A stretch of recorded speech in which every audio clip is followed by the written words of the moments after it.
Vous écoutez IDFM, il est 21h. IDFM 98 de la Bande FM, bonsoir à toutes et à tous. Au-delà du miroir ce soir, avec un voyage au cœur des phénomènes paranormaux. Les maisons hantées, les déplacements d'objets, les communications avec l'au-delà, avec les dames blanches. Tout ceci avec Jean-Marc Harel Ramon, que je suis très contente de retrouver sur cette antenne ce soir. Bonsoir Jean-Marc Harel Ramon. Bonsoir Joël. Alors, c'est le 15e ouvrage. Oui, c'est cela, déjà. Pas tous sur le même sujet. Non, mais autour du paranormal, de bien-être, être bien dans sa tête et dans son corps, ça c'est important, ouais, voilà. Et puis de prochains projets. Alors Jean-Marc Harel est natif de Montpellier, je crois qu'il y est toujours d'ailleurs. Oui, je suis revenu après quelques années à Paris. Depuis son adolescence et au-delà, alors peut-être avant qu'il soit né sûrement, attiré par les phénomènes prodigieux et non moins étranges, il s'est penché sur leur origine, leur nature et leur fonctionnement. Après des études de psychologie, il s'est spécialisé dans des techniques alternatives, en achevant son cursus universitaire par un diplôme de sophrologie à la faculté des lettres de Montpellier. Il organise et anime des séminaires et des conférences à Paris et en Provence. On le rencontre dans des salons du livre, de la région du Grand Sud aussi, sur des plateaux de télé ou de radio comme ici. Ces différents ouvrages ont fait l'objet d'articles de magazines nationaux. Alors ça, c'est vraiment le dernier ou il y en a encore eu un après? Il y en a eu 2 autres après, autour des huiles essentielles et des arts divinatoires. D'accord. Mais on va peut-être rester sur les phénomènes paranormaux. Alors, vous dites en début de votre... Enfin, pas en début, en fin de livre, vous dites que votre maman... Vous remerciez votre père et votre mère et vous dites que votre maman irradiait une nitescence gracieuse et naturelle. C'est quoi une nitescence? C'est, je crois, en fait, tout l'amour qu'elle avait reçu déjà de ses parents et qu'elle essayait de transmettre finalement à ses enfants et à ses petits-enfants par des petits gestes du quotidien. Et puis, en résumé, je crois que c'est ça, c'est ce mot de 5 lettres, amour, que nous avons parfois bien du mal à utiliser, à mettre en pratique, pour tout un tas de raisons. Donc, nitescence, ça existe? Oui, ah oui. D'accord. Alors ça, c'était pour la maman, une nitescence gracieuse et naturelle. Quant au papa, il était plus pudique que ligneux. C'est quoi un papa ligneux? Alors, c'est un papa breton déjà j'allais presque dire de formation, de naissance, et donc dans la réserve, dans l'expectative, c'est quelqu'un qui parlait, mais qui parlait pas pour rien dire et voilà, qui mesurait ses mots, sa pensée. Donc ligneux, ça veut dire qu'il descend d'une ligne? Non, qui est plutôt réservé, plutôt pudique et oui, c'est ça, ouais. Pudique, il était plus pudique que ligneux. Hein. Bon. Je crois. Bon, ce sera à travailler un peu pour comprendre. Alors, vous parlez des animaux. Vous avez un chien? Oui. Un grand amour des animaux? Oui, beaucoup, depuis l'enfance, oui. Oui, ça c'est quelque chose qui m'est arrivé d'une manière naturelle. Je leur parlais parce que j'imaginais qu'ils me comprenaient lorsque j'étais enfant. Alors bien sûr, j'allais pas en parler à mes parents parce qu'ils allaient me prendre pour, comme on dit dans notre sud, pour un fada. Mais moi, je pensais qu'ils me comprenaient et je pensais que je les comprenais. Donc j'ai poursuivi cela et je pense que mon chien Gayoc actuel que j'ai, je pense qu'il me comprend et ça fait partie aussi de la télépathie. On aura certainement l'occasion d'en parler, cette communication de pensée à pensée. Alors au début de votre livre, vous dédiez ce livre à vos guides spirituels, à celles et à ceux qui sont convaincus des preuves de la survivance, mais aussi aux croyants et aux incrédules, aux animaux que je chéris parce qu'il y a bien des siècles, Job disait, et donc c'est dans le livre de Job 12 de l'Ancien Testament, et Job disait, interroge les bêtes, elles t'instruiront, demande aux oiseaux du ciel, ils te diront, les créatures rampantes te renseigneront, les poissons de la mer t'informeront, car qui ne reconnaît chez eux la preuve que la main de l'Éternel a fait toutes choses, et qu'il tient dans ses mains l'âme de tout ce qu'il fit et toute la vie de l'homme. Donc c'est quand même une belle préface pour les animaux. Oui, c'est important. On les oublie souvent et on oublie qu'ils ont aussi, si nous croyons à la survivance de l'âme, qu'ils ont aussi une âme, c'est-à-dire cette énergie éternelle, cette énergie vitale que chaque être vivant, et je dis toujours, y compris les êtres humains, ont, évidemment.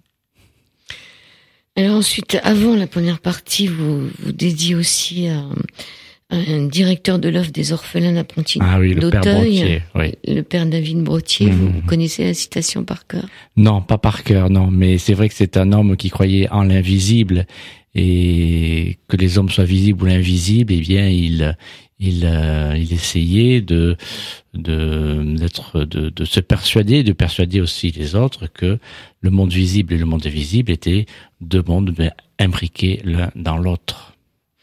Et donc, il y a cette citation de cet homme, Daniel Brottier: « Nous sommes menés ici-bas par nos amis connus et inconnus qui ont quitté les hommes. Invisibles et toujours présents, ce sont eux qui dirigent les pas des vivants. » Oui. Alors, c'est eux qui nous dirigent, on est des marionnettes? Non, je crois qu'il y a beaucoup de symbolique dans ce qu'il a voulu dire. Il nous dirige dans le sens qu'il nous donne peut-être des pistes ou des éléments. Voilà, ce qu'il a voulu dire. Peut-être qu'en fin d'émission, on aura le temps de lire la grande histoire de ces pas dans les pas. Ah, mais oui, bon, ça sera peut-être, enfin, elle est un peu longue, on verra.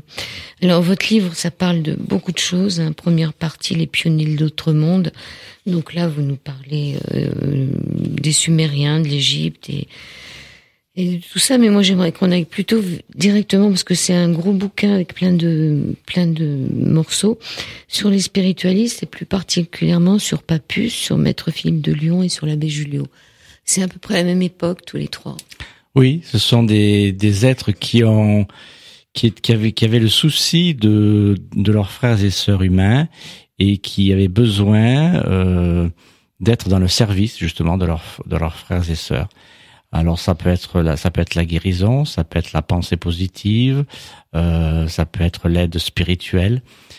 Tous ces êtres sont passés sur Terre rapidement et ont essayé comme ça d'essaimer et de donner quelques éléments de réponse pour faire cette harmonie justement entre le corps et l'esprit. On oublie souvent cela. On oublie qu'on a un corps, on s'arrête un petit peu au niveau du cou, et notre corps, pourtant, il nous parle. Il nous parle très très souvent, et il a des choses à nous dire, et parfois nous entendons mal, nous n'entendons pas du tout. Donc faire ce lien, cette harmonie, j'aime bien le mot harmonie, accord, entre l'esprit, le mental et le physique. Donc ils sont tous décédés après 1900, 1916, 1905, 1912.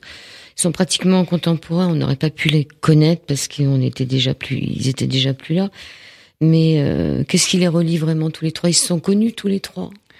Je pense que oui, Papus et Maître Philippe de Lyon se sont connus, tout à fait. Oui, ils étaient de la même région, ils ont même travaillé ensemble, absolument. C'était en fait la spiritualité finalement. Tenter de vivre une existence sur Terre avec quelques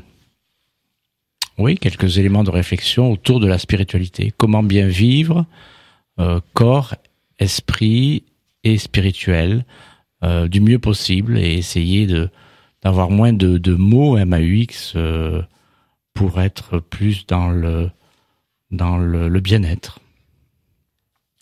Après, on va parler des stigmatisés. D'ailleurs, ça tombe bien parce que aujourd'hui, là, il y a cette fameuse femme là qui a été religieuse à Beauvais. Beauvais, c'est pas très loin de chez nous, qui est devenue officiellement dimanche dernier, c'est-à-dire le 11 février 2018. Elle est devenue officiellement, comment on appelle ça, reconnue, miraculée. Miraculée, absolument. Reconnue. La 70e. Par l'Église, et à Lourdes il y a un service pour cela avec un médecin, et il y a tout un tas d'analyses, de recherches, de constats. Ça se fait pas comme ça du jour au lendemain. Et voilà, donc il y a cette belle nouvelle le 11 février, parce qu'il faut rappeler que le 11 février, c'est aussi la fête de Sainte Bernadette, Bernadette Soubirous, qui a vu la Vierge Marie 18 fois à ce qu'on appelle la grotte aux cochons, à l'époque, à Lourdes. Voilà. Donc, on a voulu certainement marquer du 11 février. La grotte aux cochons, moi je l'appelle la grotte des apparitions. Oui, c'est ça. Mais à l'époque, elle s'appelait la grotte aux cochons, parce qu'il y avait des cochons qui venaient manger. Voilà, tout simplement. L'apparition, c'est un film aussi qui va sortir le 14, qui a l'air assez intéressant. Donc, beaucoup de remous au niveau de ces apparitions. 70e, je cherchais dans le livre où c'est noté, mais 70e, donc miraculé, mais il y a eu plein de guérisons, et c'est marqué dans votre livre à un endroit, mais je sais plus où, je l'ai pas noté. Vous vous rappelez pas, mais il y en a énormément, je vais le retrouver sûrement. Pendant ce temps-là, on peut parler des stigmatisés, donc là vous parlez des stigmatisés avec Marthe Robin et Padre Pio. C'est ça, la stigmatisation, les marques du Christ. Alors certaines personnes, hommes et femmes, ont été stigmatisés, c'est-à-dire ils ont reçu stigmata, la marque du Christ, soit au niveau des mains, soit au niveau du cœur, soit au niveau du front, et certains revivent aussi ce qu'on appelle la passion du Christ, c'est-à-dire le moment où il est mis sur la croix. Voilà, et donc entre autres Marthe Robin, dont je parle régulièrement dans mes conférences, la petite stigmatisée de la Drôme profonde, qui pendant 50 ans, et ça, c'est un constat que fait les médecins et les scientifiques, elle n'a pas mangé pendant 50 ans, elle n'a pas bu pendant 50 ans, c'est ce qu'on appelle l'inédit. Et il n'y a pas d'explication scientifique. Les médecins disent, ils constatent que, bon, si c'est un fait. Elle prenait un hostie par une hostie. C'est ça, elle se nourrissait de 2 à 3 hosties par semaine à peu près, voilà. Il y a d'ailleurs un procès en béatification qui est en cours. Quand même, 360 cas de stigmatisation ont été répertoriés par le docteur Humbert Gourbert dans le XIIe siècle. Hein. Oui. Alors, est-ce qu'on peut se fier à ce chiffre? Je ne sais pas. Parce qu'à l'époque, il n'y avait pas les constats et les progrès de la médecine. Mais c'est vrai qu'il y a eu beaucoup de personnes ou de personnages qui vivaient des expériences singulières. Alors, est-ce que c'était véritablement la stigmatisation? Est-ce que c'était véritablement l'inédit? Bon. Et Padre Pio? Padre Pio, grand stigmatisé, alors capucin, San Giovanni Rotondo, on est dans l'Italie profonde où je suis allé il y a 18 ans. C'était un homme qui était simple, c'était un homme qui aussi ce qu'on appelle il lisait dans les cœurs, c'est-à-dire il avait en face de lui une personne et il allait dans son cœur et il savait un petit peu tout de suite à qui il avait affaire. Donc il avait comme cela des facultés singulières et lui aussi a été stigmatisé. Et c'est un homme qui a tenté de faire aussi le bien toute sa vie. Alors lui, on aurait pu le rencontrer puisqu'il nous a quittés en 68 oui. Et Marthe Robin en 81. Oui. Vous l'avez pas rencontré? Non, j'avais 17 ans malheureusement, mais j'avais entendu cette histoire. Une amie de maman était venue à la maison, elle a dit Marthe Robin est décédée, c'était la grande stigmatisée, qui ne mangeait pas, qui ne buvait pas pendant ça. Et à 17 ans, ça, je l'avais entendu, je l'avais enregistré, et voilà. Je suis allé plusieurs fois, j'y vais presque chaque année, dans cette petite chambre, dans une ferme au milieu de tout et de rien, en pleine campagne. Et elle vivait d'une existence très simple, Marthe. C'était voilà. Et puis elle a reçu des milliers de personnes chez elle dans ce petit lit d'1,50 m qu'on voit dans sa chambre, qui existe toujours. C'est très impressionnant d'y aller. Et c'est un peu ce que j'ai appelé l'œuvre de Marthe, parce qu'elle recevait tellement de gens, elle les écoutait. Okay, elle est morte à 79 ans quand même. Hein. Elle a souffert. Elle a souffert, ce qu'on peut dire le martyr, oui. Mais il y avait toujours cette croyance, cette foi, cette force, cette volonté.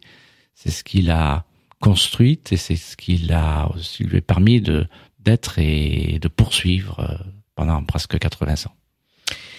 Chapitre 3 avec les PES, appelés psy ou PES. Perception extrasensorielle. Les perceptions extrasensorielles, c'est quoi? Eh bien, on regroupe à la fois la télépathie, c'est-à-dire la possibilité que deux êtres vivants puissent communiquer par la pensée.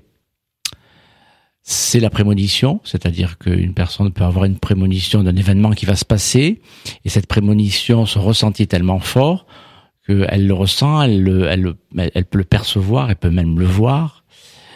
Donc, c'est ce qu'on appelle la prémonition. Et la clairvoyance, c'est-à-dire que des personnes peuvent avoir un don de voir clairement ce qui peut se produire aussi dans la vie de tous les jours, chez les gens, dans les événements. Ou la clairaudience. Ça fait partie aussi, la clairaudience. Alors sur la prémonition, est-ce que le président des États-Unis, Lincoln, avait-il prévu sa propre mort? Je pense qu'il avait peut-être inconsciemment ressenti, oui. Il avait raconté un rêve, oui, c'est ça. Ouais. Il raconte son rêve à l'un de ses amis intimes, Vard Hild Lamon, qui transcrit le soir même les propos du président. Il y a de cela environ 10 jours, je m'étais couché très tard. Bientôt, je me mis à rêver. Il me semblait être entouré d'un silence mortel. Puis je perçus des sanglots étouffés, comme si beaucoup de gens pleuraient. J'eus l'impression de quitter mon lit et de descendre l'escalier. En bas, le silence était troublé par les mêmes sanglots, pleins de compassion, mais les affligés restaient invisibles. J'allais de pièce en pièce, etc. Et à la fin, j'allais donc de pièce en pièce. Je ne vis personne, mais tandis que j'errais, les mêmes plaintes lugubres de détresse me parvenaient.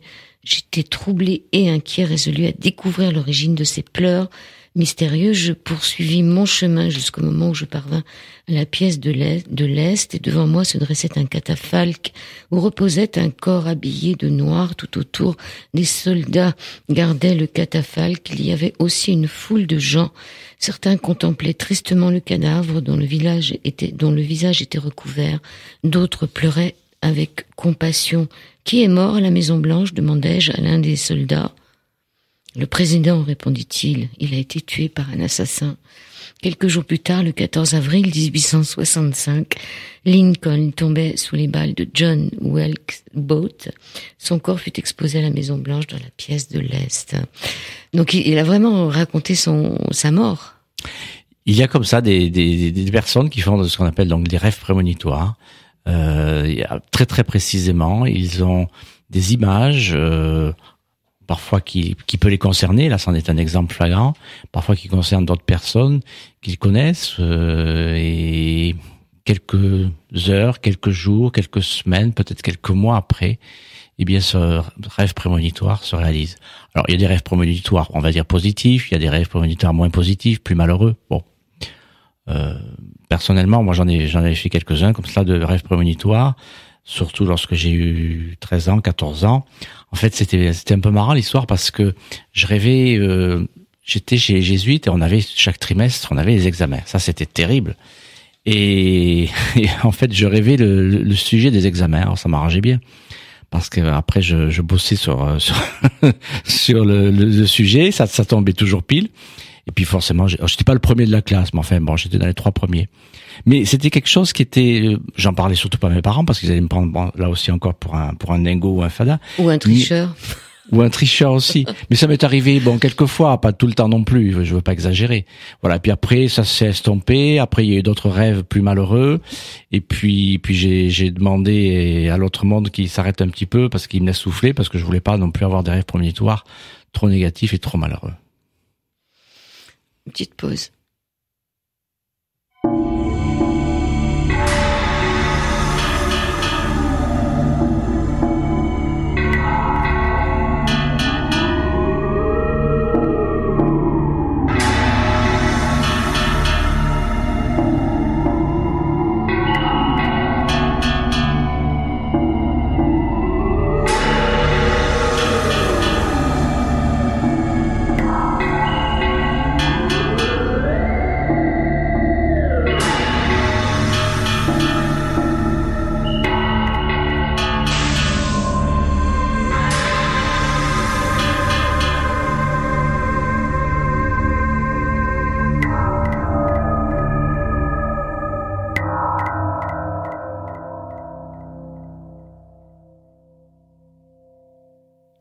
Ça s'appelle Le Fantôme des Bois. C'est une musique très inquiétante.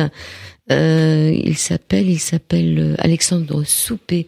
Oui, c'est très inquiétant. Deuxième partie de cet au-delà du miroir avec Jean-Marc Harel Ramon. On voyage au cœur des phénomènes paranormaux et là, j'aimerais que vous nous parliez de la Cokinésie? Non. Non. Attendez, j'ai écrit tellement bien que je peux pas me relire. C'est la page 143. C'est la première fois que j'entendais ce mot-là. On vous fait attendre. La psychurgie. Ah oui. PSYCHURGI. C'est la possibilité, la faculté, le don qu'ont certaines personnes de pouvoir guérir des maux physiques et des maux mentaux aussi. Voilà. C'est ce que faisait, on en a parlé tout à l'heure, c'est ce que faisait Padre Pio aussi. Lorsqu'il avait face à lui une personne qui souffrait physiquement et mentalement, eh bien, par la voix, par le regard, par l'imposition des mains, et il abrégeait, il réduisait, il ôtait les souffrances. Et on venait aussi le voir de très loin. Marthe Robin a fait cela aussi. Par sa voix, par son regard, par ses conseils. On sait que la voix, et ça date de plusieurs millénaires, les Grecs le faisaient il y a 4000, 5000 ans. On parle de la sophrologie, moi qui suis sophrologue depuis 30, 40, 50 ans. Bon, la sophrologie, la relaxation a toujours existé, enfin depuis en tout cas plusieurs millénaires. Par la voix, on arrive comme cela à détendre, à relaxer et voir davantage. Et pourquoi pas soigner. Guérir est un grand mot, mais en tout cas soigner. Alors donc vous abordez le chapitre de la clairaudience aussi en disant que peut-être les acouphènes quelque part, ça peut être aussi pas de la clairaudience, mais que les acouphènes en font partie aussi, parce qu'on entend des voix quelque part. Alors moi je suis très très prudent là-dessus. Je suis passionné par la vie dans l'au-delà et par le monde invisible, mais je reste aussi, et ce que je dis d'ailleurs à chaque fois en début de mes conférences, j'ai toujours un abord cartésien et objectif. Je crois qu'il faut toujours être prudent, parce que si on dit que par un raccourci, il est possible que en ayant des acouphènes, je sois clairaudient, vous allez avoir comme cela de l'autre côté de la radio des milliers de personnes qui vont se dire bon ben moi j'ai des acouphènes, certainement je peux entendre. Bon, il faut vraiment être dans la prudence, hein. Alors ça peut être peut-être un élément mais moi je serais quand même prudent en disant allez voir d'abord peut-être un ORL avant d'aller voir un spécialiste qu'on appelle médium ou canal qui pourrait vous donner son avis. Mais quelquefois, dans les acouphènes, les gens entendent des conversations sans vraiment pouvoir savoir ce que c'est. Oui. Ou des musiques un peu lointaines.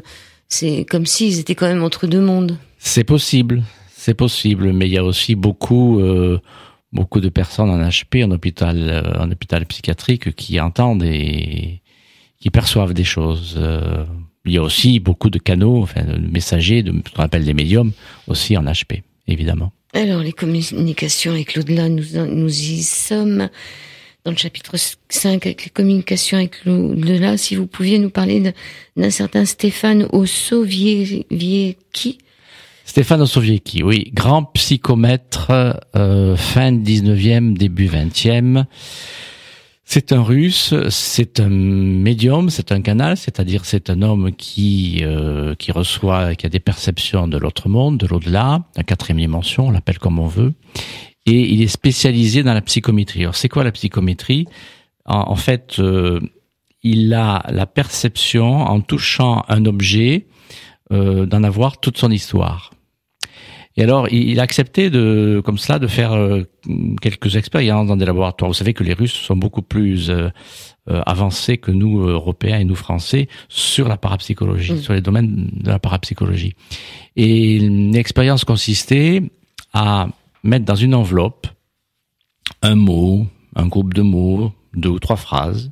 On cachetait l'enveloppe, tout cela avec des scientifiques, médecins, psy, témoins, huissier, il se concentrait au Osowiecki et en quelques secondes, peut-être quelques minutes, il découvrait le contenu de l'enveloppe. Voilà, c'est cela la psychométrie. Ce que font d'ailleurs certains médiums lorsqu'ils ont des photos, ils perçoivent à travers la photo l'énergie, la vibration de l'entité, du défunt ou même d'un objet. Voilà, il y en a qui sont très spécialisés par rapport à cela. Alors la xénoglossie. La possibilité de parler en langue. Qu'on ne connaît pas. Oui, c'est ça. Alors, Padre Pio, je crois, il n'était pas spécialiste, mais enfin, ça lui est arrivé. Marthe Robin aussi. Il y a eu comme ça pas mal de mystiques qui ont eu des langages, des langues même, des langues qu'ils n'utilisaient pas, qu'ils ne connaissaient pas du tout. Et à un moment donné, eh bien, ils sont en fait dans un état un peu entre deux finalement. Cet état que l'on rencontre lorsqu'on va pour s'endormir, on n'est pas complètement éveillé, on n'est pas complètement endormi ou dans les bras de Morphée. On est un petit peu entre deux et c'est ce que font ces médiums. Ils sont entre deux d'une manière naturelle, spontanée. Et à un moment donné, eh bien, ils sont comme ça, guidés, téléguidés, et ils donnent des éléments sans avoir la conscience de ce qu'ils disent. Alors c'est donc un véritable inventaire, un répertoire de toutes ces personnes. Carl Wickman, 1861-1945, en 1924, ce docteur, membre de la Société de médecine de Chicago, qui était psychiatre en chef à l'Institut national de psychopathie de Chicago, publia un livre traduit en français sous le titre 30 ans parmi les morts, dans lequel il décrit et explique comment les désincarnés sont attirés par la lumière magnétique de certains mortels. Vous l'avez lu, ce livre ? Non. On peut le trouver encore ? Je pense qu'il faut regarder, oui, c'est possible. Donc voilà, c'est intéressant quand même, c'est par en 1924, ce Carl Wickman. Dans ces personnes un peu spéciaux, il y a les médiums musiciens comme Rosemary Brown. Ouais. Rosemary, elle connaît un petit peu le solfège, on va dire qu'elle pianote en fait. Et puis un jour, toujours pareil là, elle est inspirée, guidée, téléguidée, et elle se met à jouer. Alors moi qui suis pianiste, elle se met à jouer des morceaux extrêmement complexes, proches de Liszt. Si on a des auditeurs musiciennes et musiciens, vous comprendrez ce que c'est que Liszt. Il y a 50 altérations à la mesure, et donc elle se met à jouer comme cela instinctivement, et elle va aussi donc se mettre à composer des partitions. Elle a aussi je les ai pas eues en main, mais je les ai écoutées. Elle a fait quelques disques. Elle a fait quelques disques, Rosemary. Voilà, oui, ça fait partie, oui, des médiums particuliers, singuliers. Dans les médiums, il y a des médiums peintres aussi, comme un certain Augustin Le Sage, oui. 1876-1954, vous le retrouverez dans le livre. Mais j'aimerais plus particulièrement m'arrêter sur Luis Antonio Gasparetto, 1949, il semblerait qu'il soit encore en vie, celui-là. Alors lui, c'est un personnage, il est capable de peindre des deux mains avec les pieds, etc. Ça serait intéressant. Il est peut-être pas encore mort, cet homme-là. Non, il est toujours de ce monde, Gasparetto. Oui, moi je l'ai pas vu à l'œuvre, mais voilà, il fait partie, comme Augustin Le Sage, de peindre très rapidement en quelques. Alors lui, il est encore plus fort que Le Sage. En je vais pas dire quelques secondes, je vais exagérer, mais en quelques minutes, il va peindre un tableau. En fait, il est comme tous ces canaux. À un moment donné, il y a une déconnexion avec le monde visible, avec notre conscience. Et c'est ce qui lui permet justement de pouvoir s'élancer sur la toile et de peindre très très rapidement. Alors là aussi, il a été testé et retesté par des scientifiques, des médecins. Ils font que constater. Voilà, on constate qu'en quelques secondes, eh bien, un tableau de 2 mètres sur 2 ou 3 mètres sur 3 est peint. Et de quelle manière, on ne sait pas trop. On ne sait pas trop l'expliquer. Alors, il est capable de réaliser 2 peintures différentes en même temps, des 2 mains, de peindre à l'envers, les yeux bandés ou encore avec ses pieds sans jamais regarder ce qu'il dessine dans un état de transe. En 1978, devant des millions de spectateurs, il peignit près de 21 tableaux en 75 minutes. Il s'est produit plusieurs fois en France. Ce serait quand même sympa de voir ce qui est devenu ce fameux Luis Antonio Gasparetto. Puisqu'il est né en 49, il est peut-être encore là. Alors après, vous avez tout un chapitre sur les médiums et la police, et vous dites que des résolutions criminelles réglées par la police, la première, elle a au moins 300 ans avec un certain Aymar et ses baguettes. Mmh. Baguette de sourcier, oui, c'est ça. Oui. Oui. Et sinon, d'une manière générale, à la fois les États-Unis et l'Angleterre sont très branchés médium pour essayer d'avoir des éléments et essayer de décortiquer un petit peu certaines affaires. Bon, en France, on est un petit peu plus réticent. Je cite souvent dans mes conférences l'histoire de la petite Fiona. Petite Fiona, cette petite fille qu'on avait enlevée, on savait pas où elle était. On est en 2008, si je me trompe pas. Et la police, la gendarmerie va recevoir des dizaines d'appels de personnes qui ont des perceptions, alors qu'ils se disent médiums, canaux, messagers, guérisseurs, radiesthésistes. Alors on suppose que, il est dit que cette petite fille est dans une cave enfermée. Bon. Après, d'autres disaient qu'elle était emprisonnée avec une dame avec une robe longue, noire, etc. Et en fait, la police savait déjà depuis très longtemps que la petite fille, malheureusement, était déjà décédée. Absolument. Voilà. Donc, tout ça, ça pose des questionnements et ça peut aussi. Là, vous l'écrivez dans votre livre. Les voyants ignorent souvent leurs prédictions fausses. Ils disent qu'ils ont des bonnes prédictions, mais ils oublient de noter les fausses. Par contre, une certaine Nancy Mière, sur 700 affaires, 90% de réussite. Alors, elle est exceptionnelle, oui. C'est vrai qu'on fait appel à elle parce qu'elle a des perceptions très très précises. Alors, il y en a aussi, hein, bien sûr. Il y a aussi des hommes et des femmes médiums qui ont des prémonitions tout à fait très très précises. Hein, Bon, il y en a d'autres qui sont un petit peu plus rocambolesques. Hélène Bouvier.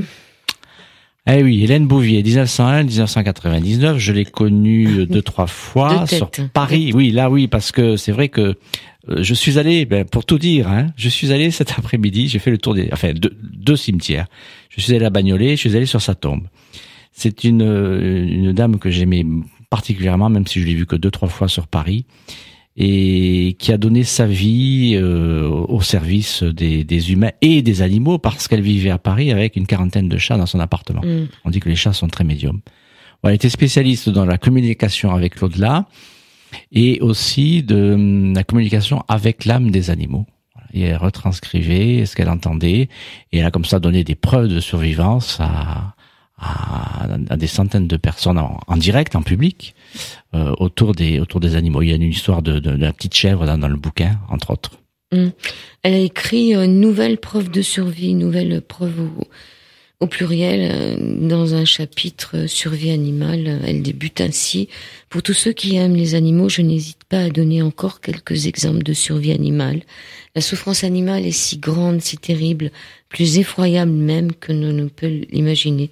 Elle nous a quittés en 99, Hélène Bouvier. Oui, alors, grand médium spirit, oui. Après, on a toujours une femme, Jeanne Laval, 1895-1975. Oui, Jeanne, c'est une mère de famille, qui a eu des malheurs et puis qui s'est reconstruite. Mais le don de la médiumnité était là, le don de la canalisation était là. Et donc elle va canaliser et transmettre beaucoup de messages. Elle écrit un très très gros livre, un gros pavé de 1000 questions, surtout sur la vie, sur l'avant-vie, sur l'après-vie. Ça s'appelle L'heure des révélations et ça je conseille à nos auditeurs. C'est un livre qui peut-être se retrouve plus maintenant, mais qui est une mine de renseignements. Qui fait un peu peur. Question: comment se passe la mort? Ah oui. Réponse: la mort se déroule en 3 phases. La première, quand on sent l'imminence inévitable, à ce moment-là, il y a crainte pour tout le monde. La deuxième, pendant laquelle se fait la libération des vies multiples qui sont en nous. Cette phase s'accompagne d'étonnement, d'angoisse, dans certains cas d'autant plus vive que l'on est moins évolué, moins averti. L'être a un pied dans le plan physique, un autre dans le plan spirituel. C'est l'agonie la plus douloureuse des 3 phases. Et la troisième, c'est le dégagement. Ça peut peut-être faire peur, mais en fait, moi je n'ai jamais eu peur de ce mot mort. Pour moi, la mort, depuis l'enfance, je crois, instinctivement, naturellement, pour moi, n'existe toujours pas. Je parle plutôt de passage, de passage d'un état à un autre. Et Et je ne comprenais pas pourquoi d'ailleurs ce sujet, lorsque j'étais enfant, était un sujet tabou. Il est toujours, bien sûr, pour beaucoup, mais parce que nous sommes dans l'ignorance. Et si nous avons un petit peu de connaissance, eh bien, nous n'avons plus l'ignorance, nous n'avons plus la peur, la déception, et nous avons accès à un certain nombre d'éléments qui peut nous permettre de comprendre ce qui se passe après ce passage, qui peut peut-être nous aider, peut-être à mieux vivre. Le dernier avant la pause, un certain Marcel Béline, 1924-2002, tout le monde connaît l'oracle de Béline. Par contre, on ne savait pas qu'il avait perdu son fils. Oui, Michel. Et qu'il a écrit La Troisième Oreille. C'est ça. Alors, lui, Marcel, c'est pareil. Ces gens-là ont des destins tout tracés. Et la faculté, le don est là. Marcel est négociant en art. Et bon, il perd son fils dans des circonstances tragiques, un accident de voiture.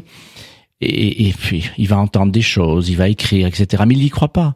Et pendant près de 2 ans, il va tester, sa femme le pousse, il va tester cette entité qui, soi-disant, lui parle, et il va demander des preuves. Et un jour, il est convaincu que c'est réellement son fils Michel qui lui parle.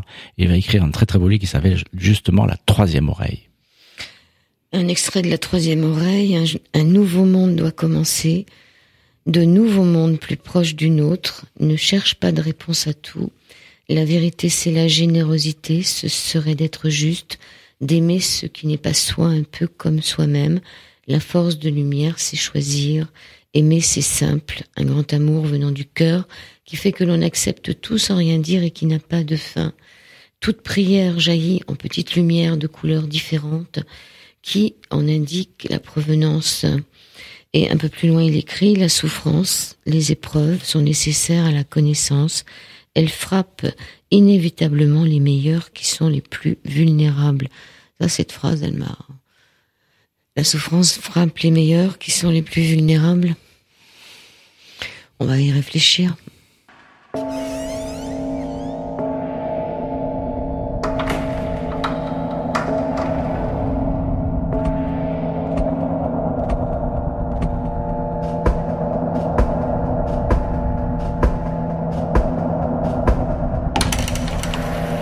Troisième partie de cette émission sur l'antenne d'IDFM sur le 98 de la bande FM, toujours avec Jean-Marc Harel Ramon. Alors c'est qui ce fameux Fabien dont vous avez fait le duo Fabien Harel Ramon pour la RSIDF? Lui aussi je le cite régulièrement dans les conférences. Il est toujours, je pense, un grand canal. Je n'ai pas reconnu actuellement, à nouveau, de médium dans lequel on pouvait répertorier justement les 4 facultés, c'est-à-dire la clairaudience, entendre clairement des messages, la clairvoyance, voir clairement des entités, la psychométrie dont on a parlé avec Osowiecki, je l'ai vu faire à Paris, dans un institut, le SFIPES, pour mettre en ordre des photos de personnes décédées, de personnes vivantes, et puis l'écriture automatique directe. Voilà. Donc il fait partie de ces rares canaux que j'ai rencontrés et qui regroupaient justement ces 4 facultés. Voilà. Est-ce que elles existent encore, les rencontres spiritualistes d'Île-de-France? Hélas, non. Ah bah zut alors. Oui, hélas, non. Pourquoi vous les reprenez pas? Il est toujours sur Paris, Fabien? Oui. Faudrait qu'il fasse une émission rien que tout seul, alors. Je ne sais pas, parce que il fait partie des ligneux et des pudiques. Mais c'est pas grave, on va s'occuper de ça. Mais non, mais ça m'a intéressé, au même titre que vous avez failli être le directeur du centre de l'EFCIPES, oui, on m'avait proposé, puis ça s'est pas fait parce que ça devait pas se faire, mais j'y retourne régulièrement dans cette association qui est aussi une des plus anciennes de France, avec celle de Lyon, et puis la Société Psychique aussi de Nancy, qui est la plus ancienne aussi, 1875. Allez, on va parler d'un certain Pascal Fortuny. Ah oui, aussi, Pascal Fortuny.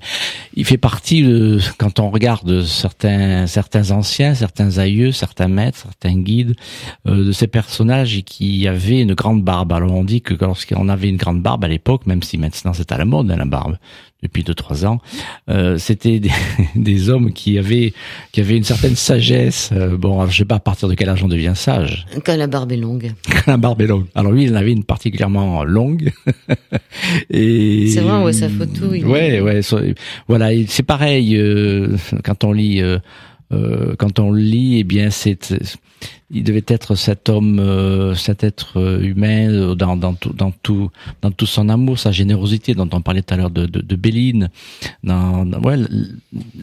être simplement au service de ses frères et sœurs, tout simplement, pour les aider, pour leur permettre de progresser, d'évoluer. On n'a pas parlé d'Alain Kardec, peut-être qu'on en dira un petit mot. Ça aussi, c'est un personnage hyper important. C'était les spirites. Ouais.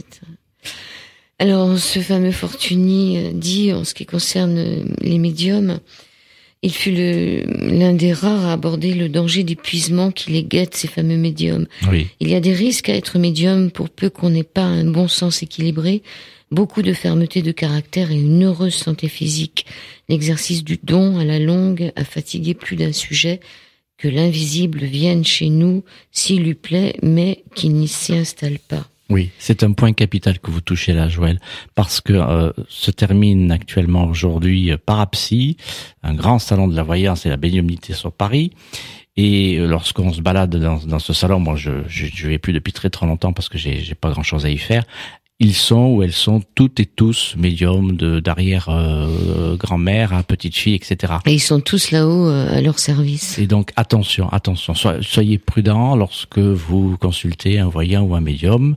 Et puis je dis toujours, un médium, c'est pas un interrupteur. On allume et on a un message. Ça ne passe pas toujours comme cela. Mais non, c'est pas qui décide. Enfin bon, c'est pas le sujet de l'émission, mais et c'est vrai que lorsqu'on on étudie tout ça, on constate qu'il y a quand même une dépense énergétique. Hier, j'étais à Rouen et le médium qui passait après moi, eh bien, donc elle a délivré ses messages et elle était vraiment fatiguée après. Donc il y a une grosse dépense énergétique. Alors, pendant que je cherchais la musique pour faire cette émission, donc on arrive en plein dans le sujet. En 1915, on entendit parler pour la première fois d'une possibilité de capter la voix de personnes mortes au moyen d'ondes électromagnétiques. Et en cherchant pour faire la musique de cette émission, il y a, pour ceux que ça intéresse, il y a des petits rigolos qui se sont amusés à chercher le TCI de Johnny Hallyday, c'est-à-dire qu'en direct, ils veulent que Johnny parle à la radio. Peut-être que ça se passera. Non, mais voilà, il est sur un fond blanc, et donc c'est intéressant parce que le captage de la voix des morts, ou comme on le voit dans votre livre, le captage d'une image apparaissant sur l'écran de télévision du 15 octobre 87 de je ne sais plus qui. Mais en fait, Jürgenson, Friedrich Jürgenson. Voilà, donc ça c'était sur du blanc. Est-ce que maintenant, avec la nouvelle télé, le numérique, on pourrait toujours capter des images? Je pense que ça peut apparaître. Je pense que ça peut se passer. Je pense que ça peut se dérouler. Là aussi, prudence, parce que faut pas ce soir à la fin de l'émission mettre allumer son téléviseur et que le téléviseur fasse, vous savez, ce qui peut toujours apparaître d'ailleurs, hein, cette fameuse neige, et se dire bon ben on va essayer d'avoir quelque chose. Puis vous savez on sait quoi de notre cerveau à peu près entre 5 et 10%, c'est-à-dire trois fois rien. Lorsqu'on a tellement envie de voir quelque chose ou d'entendre quelque chose, eh bien on se perçoit de cela et on va voir ou entendre quelque chose qui n'est sûrement pas. Donc là aussi, soyons prudents par rapport à cela. Pour que ça intéresse, allez écouter ce TCI de Johnny là sur YouTube et vous verrez qu'à un moment on entend quelqu'un qui lui dit fous-lui la paix. Oui. Et ça on l'entend très bien, mais c'est pas la voix de Johnny. Bon, alors le drap blanc des fantômes, on apprend que finalement c'est normal qu'on mette des draps blancs aux fantômes. Bon, ça c'est la symbolique, voilà, parce que dans les châteaux hantés en Écosse, c'est bien, soi-disant, qu'ils apparaissent ainsi avec un grand drap, comme on le voit parfois aussi dans certains films. J'aime beaucoup, qui me font beaucoup rire avec Louis de Funès, notamment dans Fantomas, en Écosse. Bon, voilà, mais c'est une symbolique. Une entité, lorsqu'elle apparaît, elle n'a pas ce grand drap blanc et puis cette chaîne au pied, voilà. Donc c'est surtout parce que avant on enterrait les gens dans dans des linceuls, oui. Dans des blancs. Ça se fait toujours dans certaines congrégations, oui. Alors, on va parler de la fin du livre parce qu'on n'a plus beaucoup de temps. Ce qui m'a beaucoup intéressé, c'est la côte qui descend à 30 km de Carcassonne. Ça, vous allez pouvoir nous en parler. Alors, je dois toujours y aller, mais par manque de temps, je ne suis pas allé. En fait, on se met en bas d'une côte et en fait, eh bien, au lieu de descendre, on monte. Alors, on a essayé de donner des explications scientifiques, géobiologiques, etc. Mais on n'arrive pas à convaincre qui que ce soit et on n'arrive pas à donner véritablement un éclaircissement plausible et rationnel. Disons que ce qui est intéressant, c'est pas vous vous citez quelqu'un qui est allé, qui dit nous débutions par la voiture que nous stationnons en bas de la pente, au point mort, le véhicule grimpa la pente. Il y a le même phénomène qui se passe aussi, je sais pas si c'est... Alors c'est au Japon, c'est ça. Il y a exactement la même... En Chine. C'est en Chine. Ouais. Et il y a exactement le même cas. On n'arrive pas à donner d'explication. Alors les gens se mettent en bas de la pente et puis ils montent tout seuls. Voilà. On a aussi mis de l'eau, on verse de l'eau en bas de cette pente et puis eh bien l'eau, on voit alors très très lentement bien sûr, on voit l'eau qui monte sur la pente. Il doit y avoir quelque chose, ça doit être une porte d'entrée, ça faudrait aller voir. Peut-être. Alors après vous avez aussi la voiture, ouais, c'est fait, et puis la maison qui saigne. En janvier 86 dans le quartier de Rémicourt, à Saint-Quentin en Picardie, c'est une maison qui saigne, il y a du sang qui arrive dans la cuisine. Oui. Mais là, je crois qu'on n'a pas aussi donné d'explication. Non, les gens ils ont quitté la maison. Ouais, comme beaucoup aussi, beaucoup de lieux, on n'arrive pas à donner d'explication. Il y a des choses qui se passent, des matérialisations, des portes, des bruits. Bon. Est-ce qu'on peut parler de Marie-Anne Adélaïde Lenormand, la reine de la cartomancie? Oui, alors là, c'est un autre... oui, c'est vrai que j'en ai parlé un petit peu parce que Mademoiselle Lenormand a été quand même au cœur de certains... on va dire... oui, certains personnages très très très célèbres et puis elle en a fait d'ailleurs un jeu et elle prédisait, voilà, c'était une grande voyante, c'était une grande prédicatrice. Et puis elle a aussi touché des gens très connus comme Robespierre, Talma, beaucoup Saint-Just, Marat, Bonaparte, et c'est intéressant de voir le nombre de fois qu'elle a été emprisonnée par je sais plus, c'était Robespierre. Non, c'était Robespierre, je sais plus. Il y en a un donc des révolutionnaires à qui elle tire les cartes et qu'il a fait interner après. Oui. Oui. Et donc elle a écrit des livres intéressants. J'ai cherché après sur internet, j'ai pas trouvé les livres qu'elle a publiés à cette époque-là. On trouve que les tarots. Oui. Je sais qu'elle est enterrée au Père-Lachaise, ça c'est sûr. Il y a elle est en bas du Père-Lachaise pour ceux qui veulent la voir. Elle est morte en 1843 à 71 ans alors qu'elle avait prédit qu'elle vivrait 124 ans. Comme quoi, on peut se tromper. Nul n'est prophète en son pays. Alors vous remerciez tout le monde dans votre livre. Est-ce que vous voulez lire cette histoire de... Vous voulez la lire? Je vous donne Volontiers. le livre.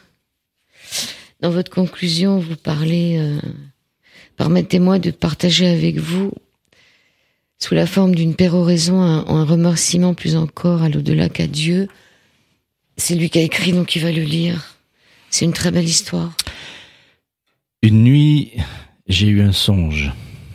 J'ai rêvé que je marchais le long d'une plage en compagnie du Seigneur. Dans le ciel apparaissaient, les unes après les autres, toutes les scènes de ma vie. J'ai regardé en arrière et j'ai vu qu'à chaque période de ma vie, il y avait 2 paires de traces sur le sable. L'une était la mienne, l'autre était celle du Seigneur. Ainsi nous continuions à marcher jusqu'à ce que tous les jours de ma vie aient défilé devant moi. Alors, je me suis arrêté et j'ai regardé en arrière. J'ai remarqué qu'en certains endroits, il n'y avait qu'une seule paire d'empreintes. Et cela correspondait exactement avec les jours les plus difficiles de ma vie, les jours de plus grande angoisse, de plus grande peur et aussi de plus grande douleur. Je l'ai donc interrogé, « Seigneur, tu m'as dit que tu étais avec moi tous les jours de ma vie et j'acceptais de vivre avec toi. Mais j'ai remarqué que dans les pires moments de ma vie, il n'y avait qu'une seule trace de pas. Je ne peux pas comprendre que tu m'aies laissé seul au moment où j'avais le plus besoin de toi. » Et le Seigneur répondit, « Mon fils, tu m'es tellement précieux, je t'aime. Je n'aurais jamais abandonné, je ne t'aurais jamais abandonné, pas même une seule minute.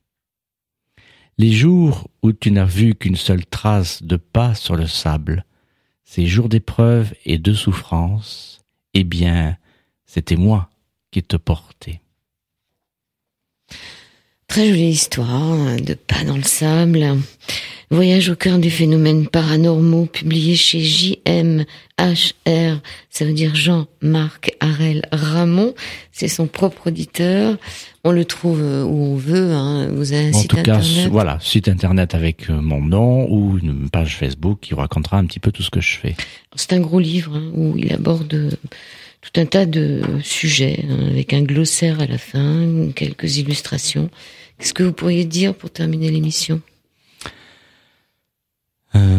Par rapport aux phénomènes paranormaux et en tout cas à la communication avec l'au-delà, ce sont des dons, des facultés merveilleuses, mais il ne faut pas jouer avec le feu, il faut tenter de garder aussi son libre arbitre, c'est important, et de se dire que finalement, si on nous met sur notre route peut-être des gens qui vont nous aider, eh bien d'avoir toute la conscience, la prudence, le discernement aussi, le recul, pour se dire que il est possible que toutes ces choses existent, mais que ça fasse un petit peu son chemin en soi, et qu'on ne soit pas aussi dépendant et de la voyance et de la médiumnité, parce qu'il y a aussi encore des gens qui pensent que doivent consulter soit leur voyant ou leur médium tous les jours. Voilà. C'était ce qui se passait.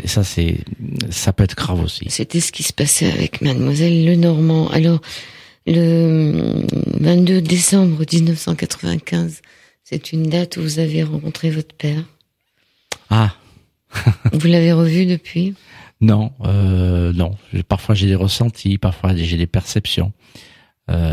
Oui, il part le 22 décembre et puis quelques jours après, j'ai vu dans le couloir, ce que j'appelais moi peut-être une aura, peut-être quelque chose qui se déplaçait.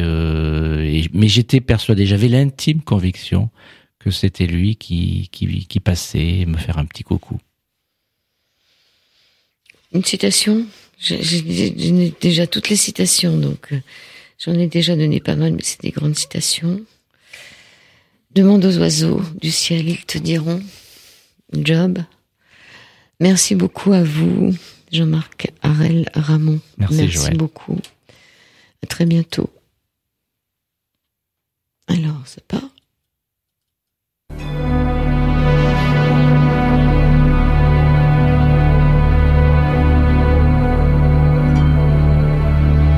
Sur les 98 MHz de la bande FM, chargez-vous en ondes positives.